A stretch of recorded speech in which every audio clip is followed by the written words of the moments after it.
So to start, during our meeting in Paris, I very briefly discussed one of my early experiences with Ciceronian reception. And I mentioned how I incorporated the story of Pro Archia as related in one of the 20th century American classics into my paper, which was written for Professor Gaetan Gantar, and how experience stayed with me all these years. So when Christoph and I were preparing today's workshop, he said, why don't you expand on that? And the more I thought about it, the more it made sense. No, we had earlier a topic from antiquity. Now we had one from early Middle Ages. So maybe including one from modernity, from the 20th century, would create this meaningful arc. And I started to read quite voraciously, actually. And one discovery I made was that back in 1998, when I first encountered Pro Archia in the Souls of Black Folk, this was pretty much terra incognita. However, this is no longer so. Now there are papers and entire volumes written about this topic, which makes researching it a very different and much richer experience than it could have been 3 decades ago. And during these last few weeks, as I prepared for today's talk, I discovered layers of the text which I had not realized were there when I first read it. So I try to move now. Does it work? Good. Okay. First, the author. No, The Souls of Black Folk is a book of 14 essays which were written in 1903 by William Edward Burckhardt Du Bois. And I say this with apologies to Charles and to all of the French colleagues, but this really is how the Americans say it and how he himself said it. He was a 35-year-old professor of economics and history at Atlanta University when he published this book. It immediately needed a second printing, and then many more, establishing itself as one of the key texts of American literature. Its author had a quite atypical historical experience. So the author was born in 1868, but he grew up in Massachusetts, in the American North, in a historically free and quite integrated Black community. So his family had their own land, which was really a rare thing back then. And it's true that his great-great-grandfather had been a slave. He was held by a Dutch colonist, but his ancestor was already liberated during the American Revolutionary War. So it provided a completely different story. No? So not only did Du Bois go to school, his neighbors actually donated money for him to attend Fisk University, which was a Black college in Nashville, Tennessee, between 1885 and 1888. And apparently it was quite a shock when he came to the South, because the experience there was very different from the life of his youth in Massachusetts. He later used money from summer jobs, from inheritance, from scholarships, and from loans from his friends to actually go to Harvard. And he was only the 6th African American in its history. He studied with the philosopher William James, and during his studies, he went to Berlin, where he studied with Max Weber. So in 1895, he became the first African American to earn a PhD from Harvard University. Now we can move to the book. Now this educational background perhaps explains why these essays are polished into a dazzling brilliance. Now, critics have noticed that the sentences can echo the King James Bible. They include subtle references to Greek mythology. Each chapter opens with a passage of classic European literature, which is then paired with a bar of music from Black spirituals, no? In order to demonstrate the link between Black and white cultures. And the 14 essays published in this book provided a unique perspective of Black community in the United States, no? But they also did much more. In a way, they gave this community the language to articulate themselves. At its core, the book had 3 fundamental questions. The first one, Why does the country continue to oppress African Americans even after the Civil War? The second one, how does this affect African American identity? So how does this define their own view of themselves? And the third one, the key one, how can African Americans climb the social ladder in such a community, in such a society? The author introduced three core concepts to answer these questions. The first one was this famous expression of the color line, which is racism as the problem which is confronting America in the 20th century. The second one, interestingly picked from Hegel, I think, double consciousness, which is the psychological challenge facing Blacks as they attempt to be both African and American in such a society. And the third one, slightly poetic, I would say, is the veil. The veil is a sort of a metaphor for the barrier between the whites and the Blacks. No? The impact of this book was gigantic, and it's very difficult to describe. But just to give you an impression, I will cite a paragraph from a speech which a Black president, Obama, had in 2009, in the first year of his mandate. At the centennial of the NAACP, which is the National Association for the Advancement of Colored People, which was incidentally the organization which was co-founded precisely by Du Bois in 1909. And this is what he said. Du Bois understood how change would come, just as Martin Luther King and all the civil rights giants did later. They understood that unjust laws needed to be overturned, that legislation needed to be passed, and that presidents needed to be pressured into action. They knew that the stain of slavery and the sin of segregation had to be lifted in the courtroom and in the legislature. But they also knew that here in America, change would have to come from the people. And now let's move and focus on the essay that describes how he earned money for his studies by teaching during vacation in the local schools. It's called On the Meaning of Progress.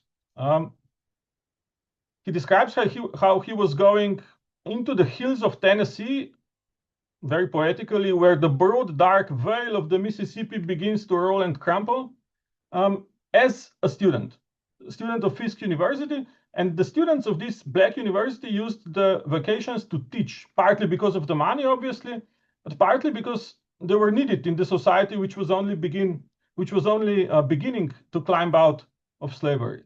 No? We do not have the time now to go into the details, but this essay is a masterpiece. No? One, I think, one of us might reopen whenever we have any doubts about the teaching vocation. As you can imagine, the challenges faced by a young student who was made teacher of these children whose poverty was beyond anything one can see today, no? Whose parents even were slaves just a generation ago and were only freed for 2 decades.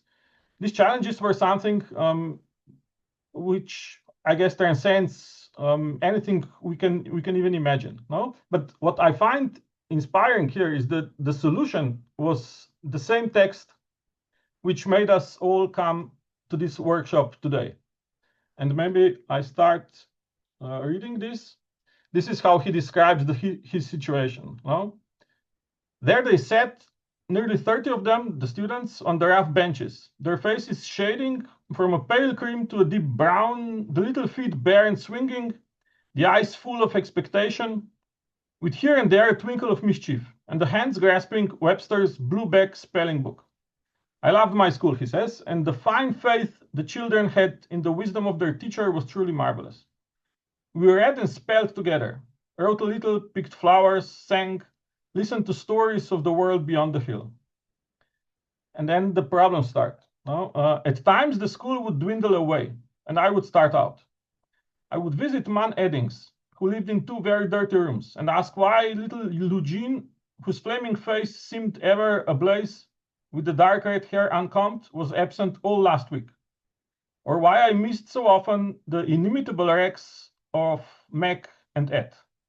I think this is the situation all of us teaching Latin had faced at some point, no?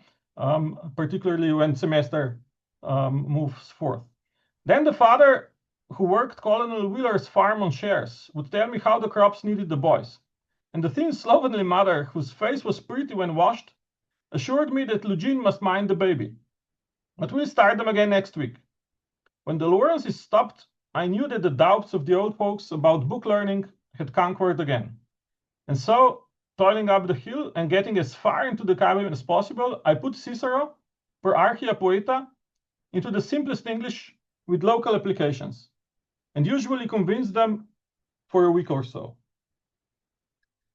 So now back to my personal story. When I first read these lines, I was touched by how young intellectual was able to recognize this persuasive power of Cicero's argument, which he was obviously reading in Latin at Fisk University, for which he was paying with the money earned by his teaching, no? And how he used Cicero's argument with the audience who had absolutely no idea who Cicero was, no? But there is more, and I discovered this recently. A scholar from Alabama, of all places, David Wheaton, has recently published a whole book on this topic. It was published by Oxford University Press in 2022, a couple of years ago. The title, Co-Workers in the Kingdom of Culture, Classics and Cosmopolitanism in the Thought of W.E.B. Du Bois. So Wheaton goes further in his observations, and this is really clever, no? Obviously, there's the audience of the parents. We recognize this, but there are two audiences here, no? One are the parents who need to be persuaded about the benefits of education. But the other audience is the readers of the book, the readers of the souls of Black folk, no? And he says that by pointing to his use of the Pro Archia's arguments in defense of liberal education for the Black youths who filled his classroom, the author, Du Bois, quietly identifies these youths with the poet, with Archias, no? With the poet whose Roman citizenship, if you remember, Cicero defends in the Pro Archia. So what's happening here, no? Like Archias, the citizenship of these young people is in jeopardy. And like Cicero, Du Bois seeks to defend their place in the Republic by arguing that they are, in fact, an intrinsic part of it. No? So throughout the entire book, the author draws upon the argument of Cicero to present African Americans to his largely white reading audience as modern American Archiases, so to speak, no? Who deserve the legal rights and who deserve the citizenship in the Republic. So to conclude, I'm afraid my time is up now, but if you can take one thing with you from this talk, I would suggest that you find a copy of The Souls of Black Folk and read it maybe with Cicero and other classics in your other hand. And then, and this is a silent suggestion here, you might want to remember this experience of reading this book the next time you hear somebody preaching about classics as the preserve of the privileged elites and tailored to such elites, no? I guess classics can be that if one uses them that way. But to be frank, I do not know that many who would, no? And what I find inspiring here is that W.E.B. Du Bois provides a very different example of using the classics, no? And he does not hesitate to point out the ability of these ancient texts to lift young people from poverty and from disadvantage. And I finish with this. This is maybe the most often cited passage in the book, where he's describing his own experience of reading the classics, no? And he says, I sit with Shakespeare and he winces not, as opposed maybe to somebody else he would sit next to, no, in the America of his time. Across the color line, I move arm in arm with Balzac and Dumas, where smiling men and welcoming women glide in gilded halls, which would be typically close to him, obviously in that time and place. From out the caves of evening that swing between the strong-limbed earth and the tracery of the stars, I summon Aristotle and Aurelius, and what soul I will, and they come all graciously, with no scorn nor condescension.